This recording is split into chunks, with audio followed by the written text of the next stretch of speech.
adjust a better angle. Yeah. Okay, we are now online, live. Awesome. Sorry.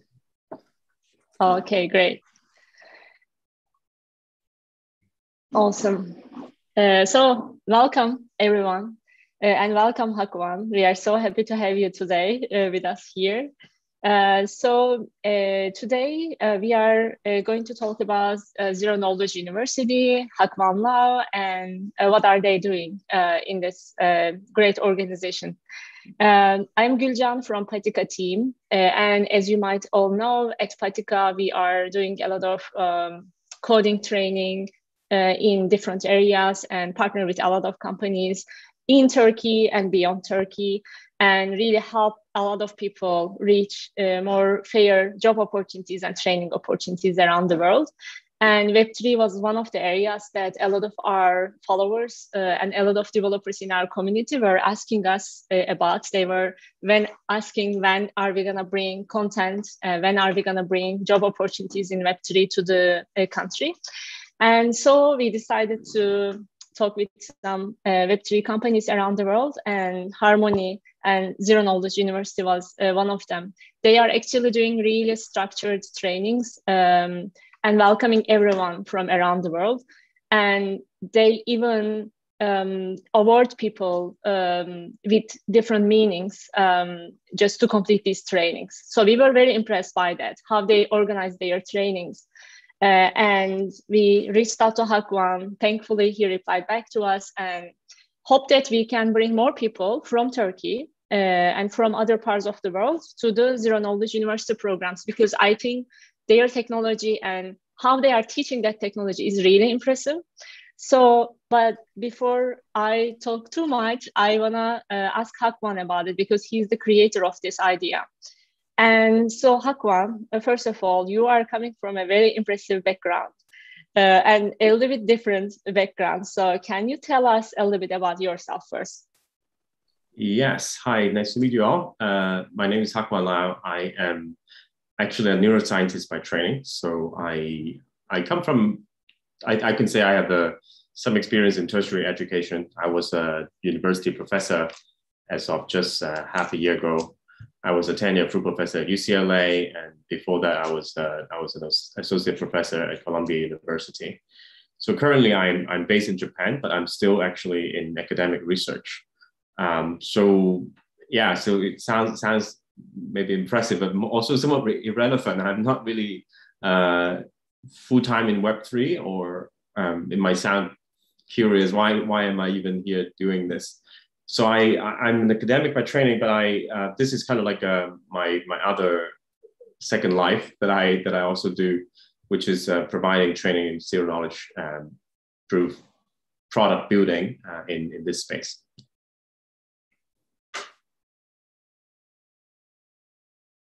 Great. And so, and how did you decide to get involved with Harmony and Zeroknowledge University? I mean, you started this, right? You started this training program. How did it evolve? Yeah, I can be honest about this. The story once told maybe less impressive, but so the founder of Harmony.ONE, Stephen Te, was my friend, has been my friend for almost 3 decades. So as 2 young teenagers, we learned how to code together back in Hong Kong when we were both in middle school. So the project started a lot based on that friendship and trust. So I knew that Harmony is a great project because my friend Stephen, he has ensembled a team of very strong engineers that were building, I know, a solid technology behind, and a lot of people were interested and invested into it, etc. But I also, based on the friendship, know that the project also has a flavor from day one that is not just a technically strong project, but it was also, we really mean to be a Web3 technology, implement radical inclusion and social change. And so when Stephen asked me to do this, I knew that it will be technically a little bit out of my depth. It will be challenging in many ways. I'm not a computer scientist by training, but I also know that the philanthropy angle of it would fit very well. And with Web3, is a technological development, but also the interesting thing is it opens up a lot of global opportunities. So when we decided to treat every person as a person, regardless of their gender, race, and also country of origin, etc., when we try to pay everyone the same, we know that this is basically a very radical social experiment. When we at Harmony, when we decided to pay everyone, even the part-time employees, casual employees, like $75 per hour, we knew that it's a crazy idea because in Bay Area, it may be a good salary, but in some other places, it's like an unheard of salary. And then we knew that this is the way to go. And if we can pay someone in Bay Area $75, we should be able to pay everyone the same if they're doing the same job everywhere. So it's with that kind of thinking behind that I got interested in helping out in the project. Mm-hmm. Yeah, that's very interesting. And as I see in your team right now, there are people from all over the world, right?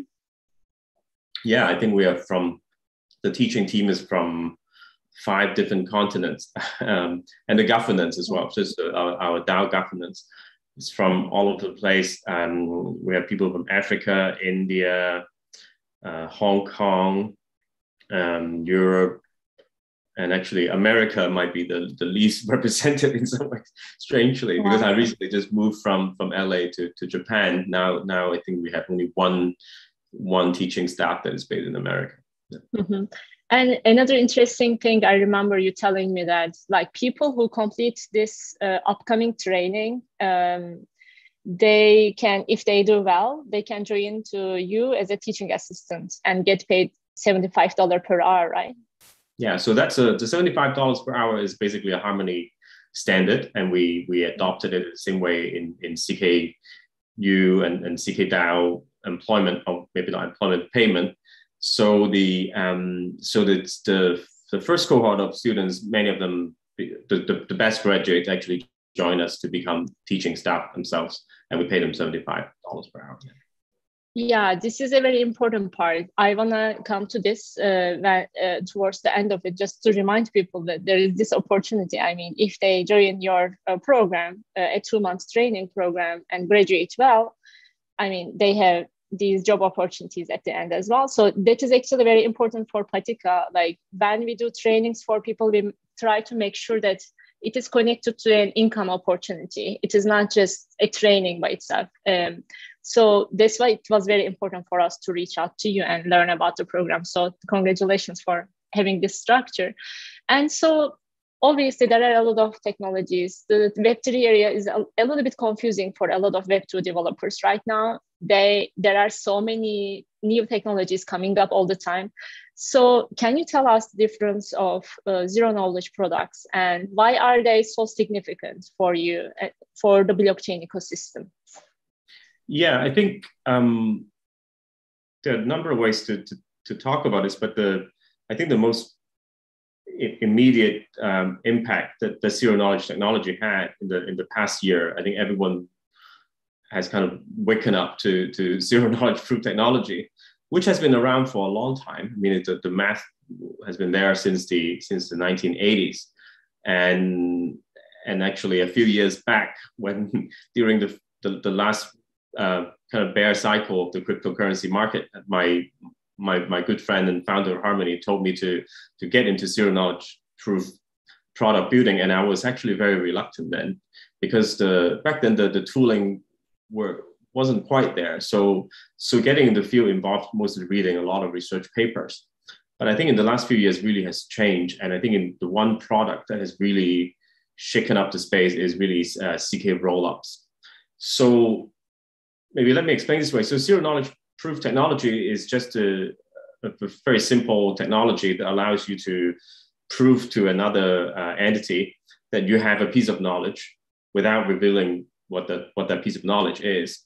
So an everyday example would be like you try to get into a bar or a club, that then they want you to see your ID to prove that your age is old enough, right? Your birthday is a certain range, and what you end up doing is showing them your ID, which contains all sorts of other information that you don't want them to know necessarily.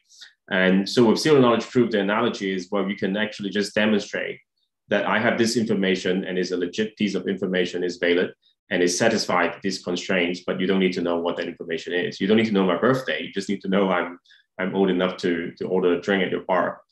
And there's other proofs. I mean, there are other physical analogies like that I can go into, but just based on this idea that you can basically demonstrate you have a piece of information without revealing the information, that the obvious use case would be privacy.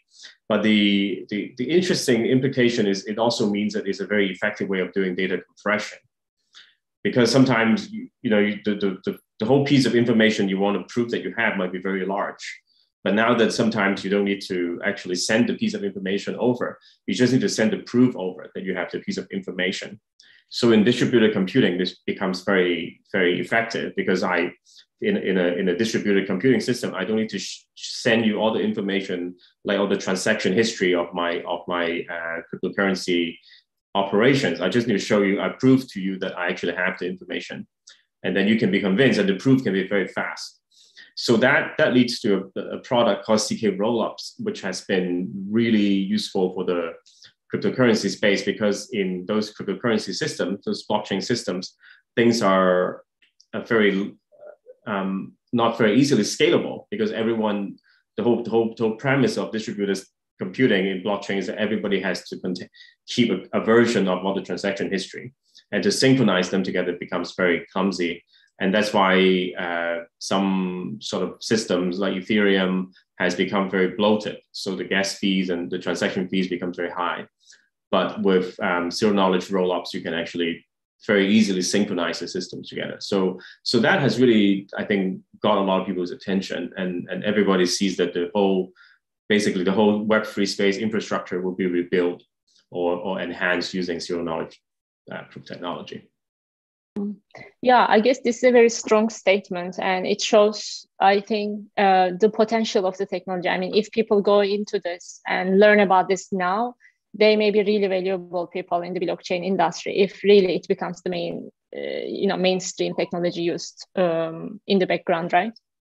I think so. I think, yeah, you mentioned about these opportunities earlier. I think if you get into Web3 itself, I think the opportunities are tremendous. And that's also part of why we want to tell people we would not want to pay you for less than $75 per hour, because the kind of ratio of resources to talent is very, very high. It reminds me a lot of how machine learning was like a decade ago, when it was just about, the current wave just exploded. Because being a neuroscience, I know of some of these people who are now, doing at the forefront of doing machine learning building.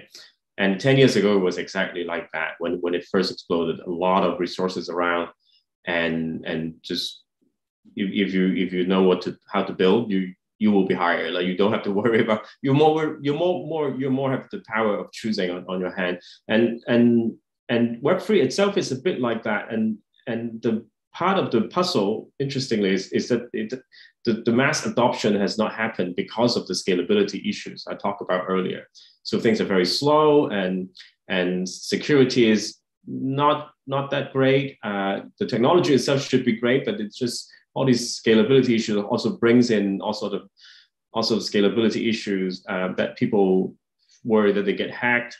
And some of the applications are very, very slow and takes a high transaction cost. So with zero knowledge proof enhancing that, it also would come the very high likelihood or inevitability of mass adoption. So with that, I think, yeah, the opportunities are great right now. Yeah, definitely. I mean, it is, it can really change a lot of things, how companies work, how people use their products. I mean, it can really affect if it can be scaled up. So that's great. And so let's go into your the Zeroknowledge University that you started, because lots of people wants to hear about it. I see on YouTube people ask about how they can join the program, how do you accept people. So can you tell us a little bit about what is this Zeroknowledge University you started? How long is the program? I just want to again emphasize to people, it is all free, but you tell a little bit more to us, but like just first of all, tell us about the Zeroknowledge University. What do you teach people? How long does it take? How do you support these people to learn? And what kind of assignments are there? Yeah, so it's a kind of maybe not exactly short. Is a 2-month online course. So it takes about 7-8 weeks, and then with some extra weeks to finish building your project. So I think people should have to commit 2 months to it. I understand that very few people can do it full time.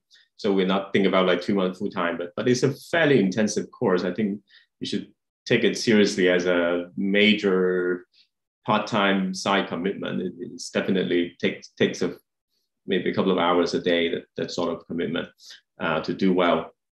So we, of course, we do it for free. I mean, we don't charge people tuition for that, because that's just what we believe should be about in Web3, where everything is open source. So the entire Harmony infrastructure is also open source. Everything we build is open source.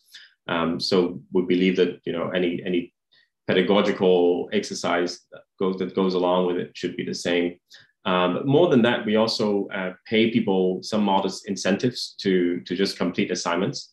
So every assignment you complete, it would attract a couple of $100 US, just because we think you're spending time doing this, and in some ways, just by being there and taking the trouble to learn this, in fact, you're bringing value to the community, right? So in a way, you should be compensated for it, and that might sound a little bit crazy, but I think this is another good thing about Web3, is that we can really try to reconceptualize the economics behind a lot of these things. And I think once you put it in economic terms, of course, people are learning stuff.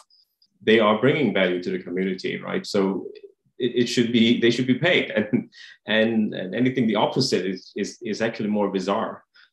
So we are actually paying them. It's not a lot of money. So through the 2 months, they can earn up to maybe I think the next cohort will be about $3,000, the maximum they can earn. So part of it is just completing assignments, and we have a team of paid teaching staff to actually engage online on our Discord servers, answer questions. And there are like live office hours, AMA hours where they're answering questions about assignments. But on top of that, the students also become very active in the community and help each other. And the most helpful students are also voted every week, and then they get some cash prize on top as well. And then if you turn in your assignment, if they're outstanding, that you hit all the bonus questions, then we also pay them a little bit extra. So that's how added together you can get almost like, I think it's like $3,000 for the whole course. Yeah. So the yeah, go ahead. Yeah. So okay. Content-wise, we are 2 months is a short time, and maybe I can start backwards and start. The end goal is that you can build your own product by the end of it. It can be a small product. It doesn't have to be I mean, some of them will build great products. We don't know, but the minimum requirement is that you build a product that actually people can use using Zeroknowledge technology. And so based on that, then basically we start from week 1. We will be going through very quickly the basic theories of ZK. We try to compress it as much as we can, and skip through the math to the extent that we can conceptually get through it without the details, because it's really focused on applied knowledge. And then we go through the major topics, let's say privacy, data compression, and then with ZK, you can also do other kind of randomization to make sure that things are fair. We hit the major topics, but I think the major emphasis is that we go through some of the most popular protocols in the space. So every week we'll go through basically 2 products, and then the teaching staff would actually show demos and go through the code and design of these products. And then students really learn to get under the hood and do assignments about understanding the different aspects of the product, sometimes do some modifications, etc. Mm-hmm. Yeah. So I love the aspect of like you are really encouraging people to help each other in the Discord. I guess that's a very important part of it, right? I mean, these people are not just sitting there and just listening to a trainer and just not doing anything. They're actively doing things. They're actively helping each other, and you are actually showing people like who is the most helpful student in the program. That's really good, I think. Yeah, I think I think with all the online courses, that's usually the problem, right? So getting content out there is not the hardest part. And a lot of, maybe with CK is a bit harder because it's newer. But I think if you look back in half a year, we are not the only one doing online training. Other people are doing it. So the online materials will become pretty plentiful. But I think keeping the students motivated is hard, and especially with in-person training is easier. So I used to teach at university, as I mentioned. So when you're there in person, it makes a huge difference building that rapport with the student. And with doing things online, it becomes a lot harder. And we reckon that when the students have a community that people start to interact and help each other, it really becomes a kind of like a family, and people start to build friendship over these courses. And that's what we want, because ultimately, after they build the product, so the product itself, if it get launched, it can also attract further prices. So the course itself paid them a few $1,000s, but launching the product, we can talk more about. We actually can pay out a fairly large grant for the product, and then they also get inducted into our DAO. Our basically, you can think of it as a club member of club membership of graduates. And then from there, that's also a community there that they can together, build new products together, form partnerships, go to hackathons together. And that's what we really want. And it's a community that we are trying to build. Yeah, I will definitely come to that question, because I think this concept of, getting grants and joining DAOs, there's something completely new. It is kind of changing our habits from Web2 world when we are going to Web3. So I will ask you more about it. But when we go back to this training you are doing, so obviously it is a challenging course, as you said. And who would be a good fit for the program, do you think? Because you mentioned in your website, like, you should be able to understand computer science fundamentals if you are coming to the program. But can you elaborate on that, and what kind of skills would help these people to complete this program successfully? Yeah, I think when we said that they have to be comfortable with computer science classes, that was how we started. But we ended up having a fair bit of people who actually have not finished their college degrees or are not otherwise very happy with university training. I think the bottom line is they have to code. So this is definitely not a course that they can just watch passively on YouTube and learn. They have to actually get their hands dirty building. So they have to be good coders. They have to be comfortable with coding. And in particular, they have to start the course, ideally, they are already good Web3 builders. So they have to be comfortable using language for writing smart contracts like Solidity. They should have some JavaScript background. So we set our background assignment where they can check whether they are ready. So how much of a pro they need to be. And I think the short answer is they don't need to be very good at Web3 building. They need to have some familiarity, and more important, they just need to be strong coders. I think when there are a good number of students who started out not knowing a lot of Web3 building, but they are otherwise good at coding, and they picked up the Web3 building part fairly quickly. So Web3 building is not a particularly unique skill. I mean, it's just coding. So I would think if someone who's good at learning computer programming languages, and if they spend a couple of weeks or up to a month, getting the Web3 basics going, I think they would do well in the course. Yeah, this is good to hear. And when you say good coders, like, is there a specific language that would be more comfortable when learning this course, do you think? Yeah, I think the basic would really be JavaScript. Yeah. So they need to know JavaScript. And if they're good at JavaScript or some similar languages, learning Solidity should not be that hard. It's not. Solidity sort of looks like JavaScript. It's a bit different. It has its own quirks. So you do need at least a couple of weeks and up to a month to get used to it. And then on top of that, if they have Rust background, that would be really handy. But it's not compulsory. So because in the later part of the course, they have an option of choosing to go deeper into infrastructure building. And if you want to build not just an application, a product for people to use, but you want to build actual cryptocurrency space infrastructure like bridges or build your own blockchain, then you probably would need Rust. But that one is, I mean, it would be handy to have, but a lot of our students don't have it, so that's fine. Yeah. Okay. This is great. So if you already know JavaScript, you are already great. Just to summarize this, and there is a background assignment to join this course, and that assignment needs some Solidity background, and you will submit an assignment there. So actually at Patika, we are planning to help the people who are interested in the program to complete that assignment and then join the program. And actually, we did a sign up form, and more than 40 people already said that they are very comfortable with the background assignment, so they can just join now. So that is good news.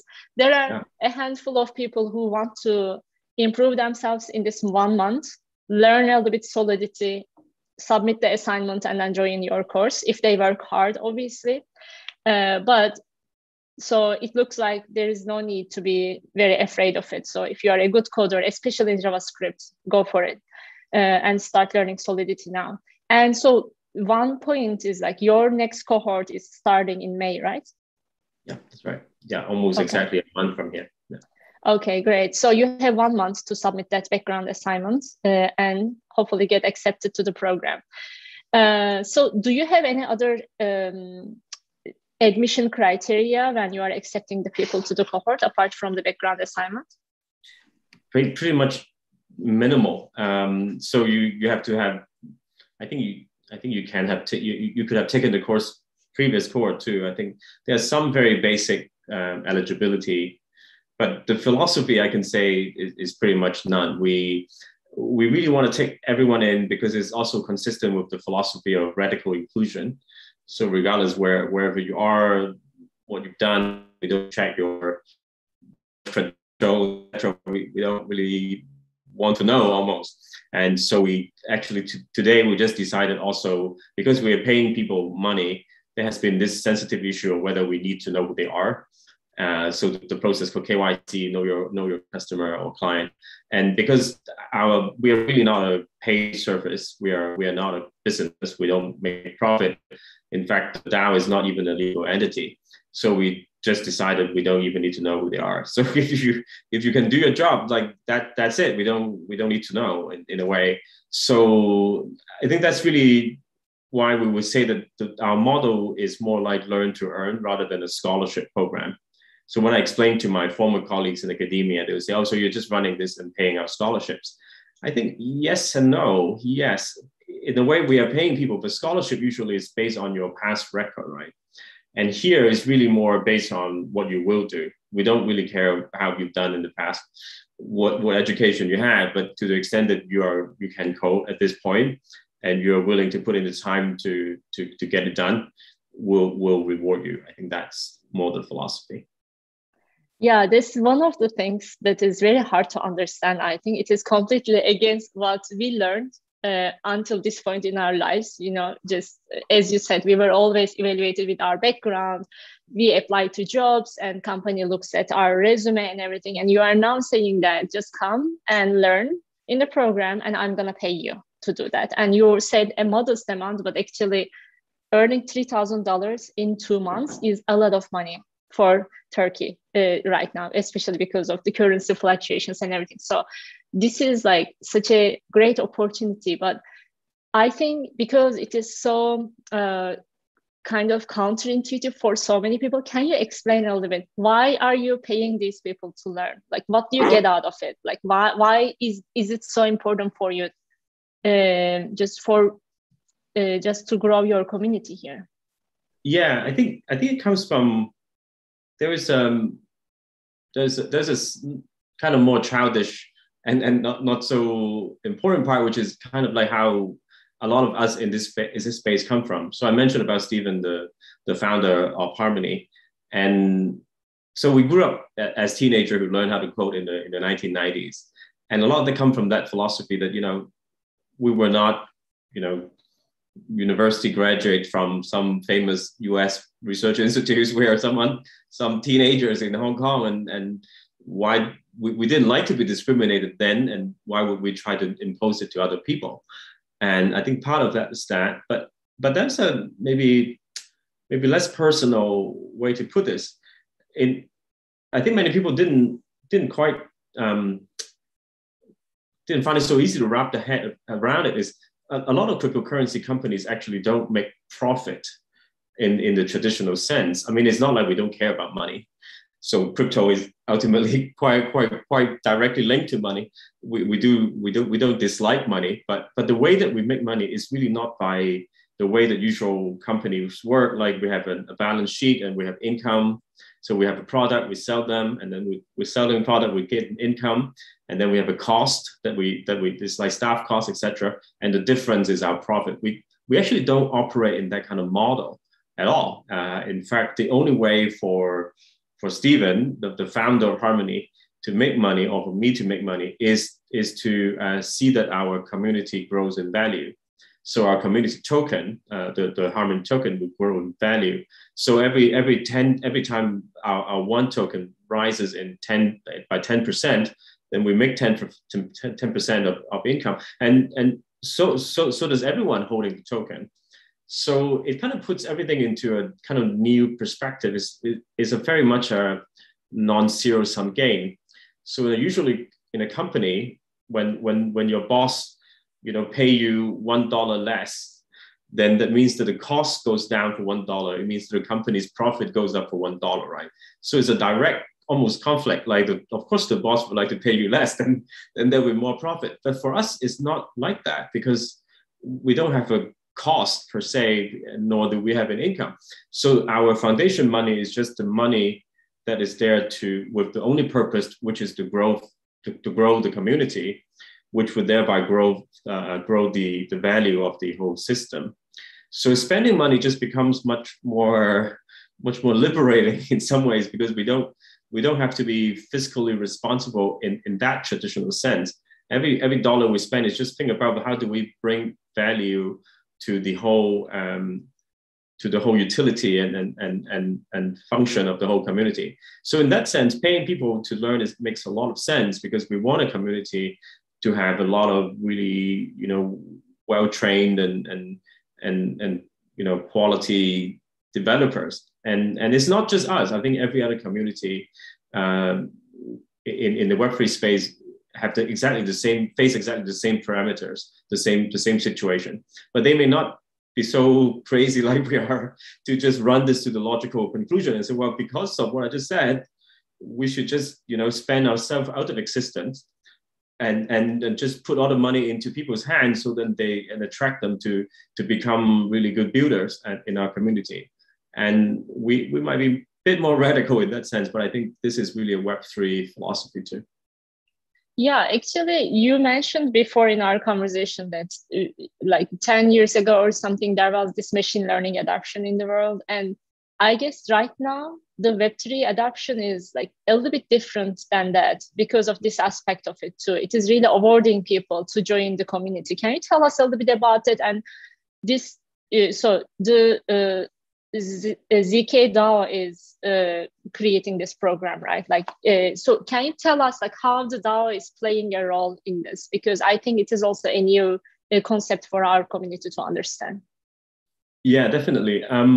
So yeah, when machine learning happened, it was very exciting for a lot of people. But for people like myself who have a philosophy background and neuroscience, we know that machine learning has come and went a few times, and come and gone a few times. And I think the problem really is that it created these giant companies. Some are run by my good friends and former colleagues. So I don't want to say that they are evil companies, but it's also true that they become centralized. They really do everything, right? So a lot of these companies are so powerful because they have good tech and because they run a good business model. But I think a large part is also because they're so big, they're sitting on this huge amount of data, which allow them to run these machine learning algorithms so well. So it really becomes a hoarding issue, and it's very centralized. They are the big guys, and they own everything, and you can't really challenge them. And I think the whole basics of Web3 is different because the whole premise is we want to decentralize everything. From the very basic of Bitcoin, we don't want one person to have the power to dictate everything. And that is, in fact, the power of our technology. So we kind of have to empower every individual, especially builders, especially with Harmony, which we focus on infrastructure building. So anyone who's a hardcore developer, we want to empower them. And so the DAOs are also built on that kind of philosophy. So a DAO is just a decentralized autonomous organization. So it's basically like a club without an owner. So everyone has an ownership. You can vote. And in our ZK.DAO, which our Harmony ZK.DAO, one aspect, which is probably something we should get into as well, is we pay people basic income. So if you're a DAO member, typically it's because you launch a product, let's say a past graduate who launched the final project, and a successful launch can attract them up to $15,000 per year to be paid like recurrently every year, as long as our DAO treasury allows. And that condition that the treasury, in fact, is managed by the DAO members. So it's not like if I run out of money, it's gone. Like the money is there and it's been budgeted to last basically forever, unless we do something not so clever. And whether we do that is up to you as well, because you're part of overseeing that. So it's really a club that is meant to run itself forever. And every member of the DAO would have that ownership. And that is really just to go against the situation that has happened in Web2 or in those machine learning companies culture that a few big companies own everything. We really want everyone to be part of this and have the options to really challenge anyone who would try to centralize things again. Yeah, this is great. And just to summarize again, like if you graduate from this 2-month program and you already have some graduation criteria, you do those assignments and everything. But at the same time, if you decide to continue building these products, you are gonna pay the basic income up to $15,000 a year. Again, it is a very good salary for Turkey. So some people may ask, like, what kind of products are we talking about to get this basic income? Like, can you tell us, maybe give us an example of people doing this? Yeah. So right now, I can be more specific. So if you just launch a product and then make the product not owned by yourself. So I think basically I can say the 5 milestones. The first one is just to launch basically any product that use zero-knowledge technology. So long as, at least right now at the current stage, we are basically funding all products so long as it has a meaningful use case. So let's say you have a protocol, let's say you build a game. In fact, a game can be ZK powered. So playing the game can be, you can be anonymous and still earn some rewards playing the game, but without revealing all your identities. Or the game can be using ZK to ensure some aspects of fairness. So people, there are interesting use cases of games in the ZK space. Or let's say it's just some sort of a voting mechanism is another popular. So people can vote. Let's say in a company, we can vote on peer bonuses. But then when we vote that, the votes wouldn't be seen by the manager. In fact, there will be no manager because it's decentralized and it would be private.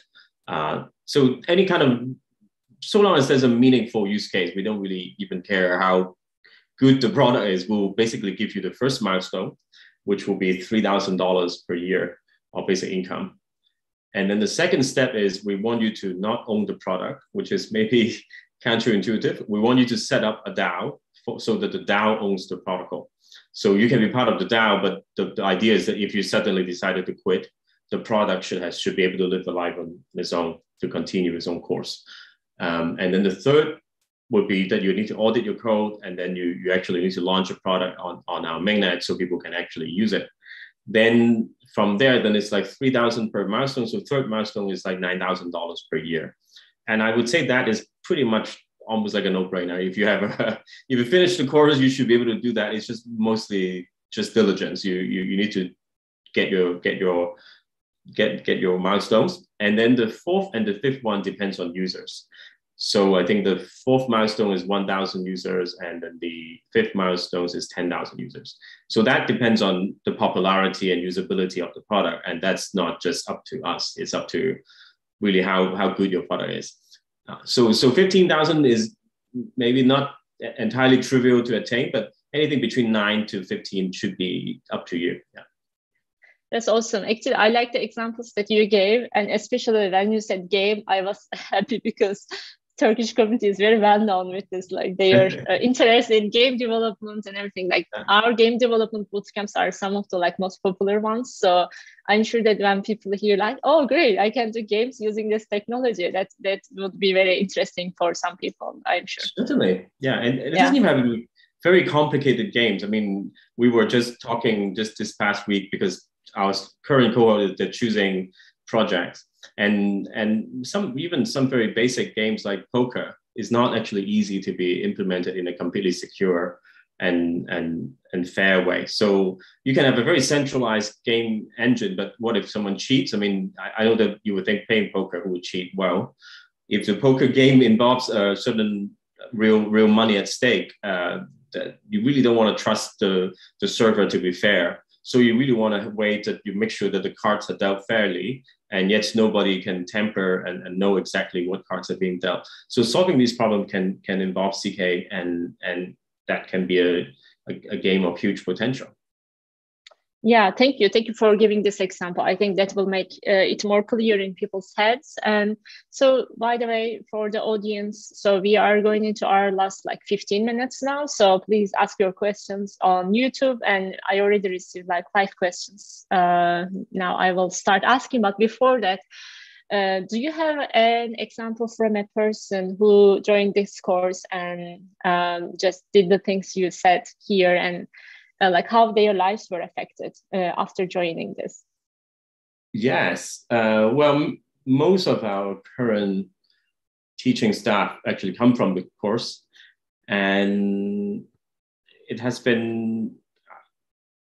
was a little bit of personal privacy. I shouldn't say too much, but I think it has a fairly strong impact on them. I think one thing is the teaching salary or the payment that we compensate for teaching is on the order of basically what an assistant professor in the US make. We're starting out as an assistant professor in the US, and now I'm thinking, well, we didn't get paid that well, and we're compensating them well. And so I think that's also when we started to think the basic income route would be important. So some of our teaching staff, when they first approached me, they said, well, you're paying me quite well, but I'm really still hesitant to quit my normal day job because Web3 feels very risky and new. And what happens if the course doesn't go well, and then I'll be left with nothing again. And that's when we decided, well, we need to pay these people more stable, perpetual money. So the basic income, like I explained, would continue even if the course ceased to exist, or even if your product would fail, we'll continue to pay from the DAO treasury. So that is the kind of security we feel that people need to quit the day job. And some people have in fact quit their other jobs.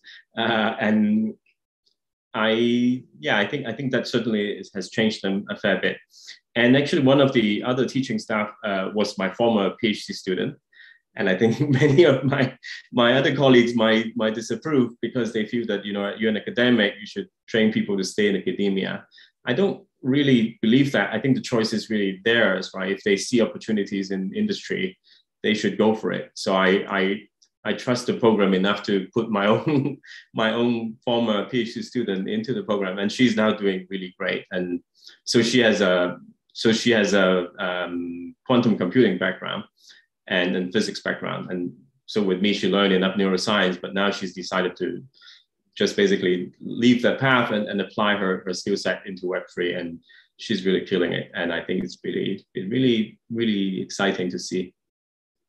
Wow, yeah, I remember seeing your resume and her resume. I was like, wow, just, yeah, you guys are coming from a very different, very impressive background and going into this. It is I think it makes me and some other people to trust this process more, what you are doing. So congratulations for that. So now I will switch to the questions coming from the people watching our video. So one of them is like, so about the separate parts of the course. So you mentioned on your website there are two streams, stream A and stream B, I guess, that people will choose. Can you tell us a little bit about that? Yeah, so this is the first time we started these two streams. I think we'll continue. So I mentioned earlier that if you have a Rust background, then you can choose stream A to do this infrastructure building. And infrastructure building is not necessarily for everyone. I mean, it's really mostly a matter of temperament, what you want to do. So if you want to build games and build products, applications that people want to use, then you don't necessarily want to do that. But I think some people are in the web3 space, like my friends at Harmony. They are really interested in thinking about how to build the whole basic infrastructure, the platform for everyone. And technically is a huge challenge. I mean, just how you have a system that is highly decentralized, no central point of failure. And so all the different people would have to hold the transaction history and they have to synchronize in a way that is secure and fast.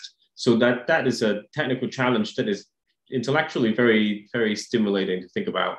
And also in terms of growth, usually when you do infrastructure work, that's where the real traction really is. I mean, if you build something that just a little bridge between two chains that turn out to be used, it can really generate a lot of revenue and users, etc. So some people are into that, but with that you need Rust background, and you need to be a really solid backend builder.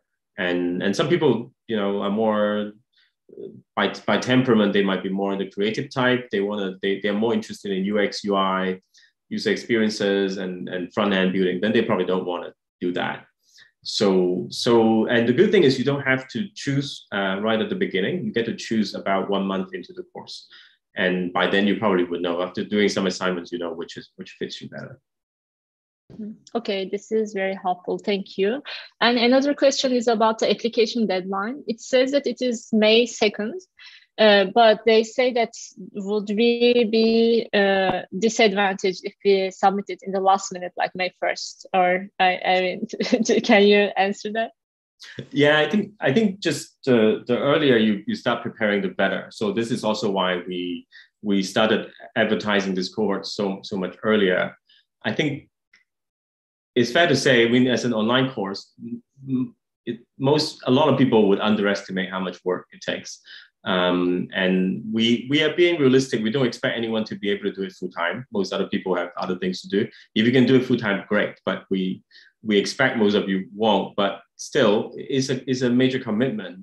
Think of it as like learning Japanese, which is what I'm doing now. I think most people would say, yay, when they started, they're very excited. And then can you actually put in a couple of hours a day to do that? And that's where a lot of people would struggle, right? So your level of enthusiasm and commitment, comes and goes. And we don't want to lock you in like those gym memberships and have to, micromanage you and make you show up, etc. So we want you to just do it. And we hope that the positive incentives would help. But yeah, starting to prepare early is good. Don't leave it to the last minute. Yeah, definitely. That's great. And apart from that, like you will have a cohort in May, and then are you going to continue it during the year? Yeah. Are you going to do new ones? Yeah. Yes. So that's something I hate to. I have to be honest about. Like, we will have it every 2 months, and some students say, "Oh, so does it mean that if I don't do it now, I can do it 2 months later?" The answer is yes, but I think the space grows so fast. It's in your interest to try to get into it early. So if you really can't make it, that's fine. And in fact, we will encourage people who are not fully ready to take the time. So if you haven't you've coded that much, you should do some basic coding with you guys and do the boot camps with you guys and get ready first. The incentives might diminish over time a little bit. I think that's the nature of everything in Web3. So usually the people who get in early have some perks. And also like the teaching positions that we offer, we won't be offering them. I mean, it depends on how much teaching needs we have, right? So right now we have a higher need. So I think we'll continue to hire quite a bit, but at some point those positions will be gone. So get in early is a good thing to do. Okay, this was a very good point, I guess. Thank you for being open about it. And yeah, guys, by the way, like just we as Patika, as I said, will try to help you to submit this assignment and then get in there as early as possible, as you said. And this is great. And there is another question. It is not about the course, but generally about the technology that says when a user starts control of his data using zero knowledge proofs, how will data-driven marketing be affected by this? I think a new marketing method is emerging.